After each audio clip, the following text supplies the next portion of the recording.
يا هس الشعر والهوجس ما تقوى في نضع شلت محبة لعز الناس، من يستمع حيزيد عقله. يا والدي أنت كان نبرس، نورت هذا الوجود كله، يا تاج بلول فوق الرأس، يا نيل يا العين والمقله. أبي يا أعز الناس، يغلى بشر في الوجود كله، بحلى قوافي وبالهوجس يدرك بهفر على شيله.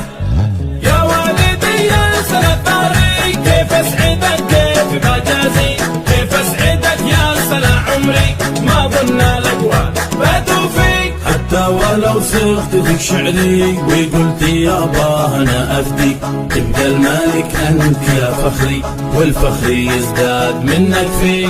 ابي يا عز الناس، يغلى بشر في الوجود كله، بحلى قوافي وبالهوجس يدرك بهفر على شيله. قال المثل والدي سيفي وانت سيفي العدا يابا، يا خير من لجميع يوم فيك تفخر به القوم وتحبه. الوالد الجيل اكيد يكفي درعي وانا اشتد واصل به، يبقى سلاحي على كتفي والقبيله به تزيد هيبه.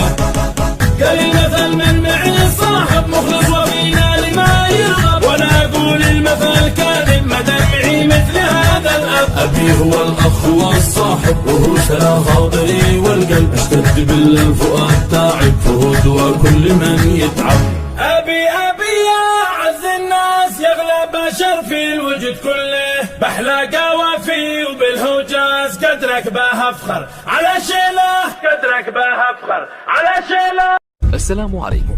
لا تنسوا الاعجاب بالفيديو والاشتراك في القناة تشجيعا لنا لنستمر بنشر المزيد إن شاء الله.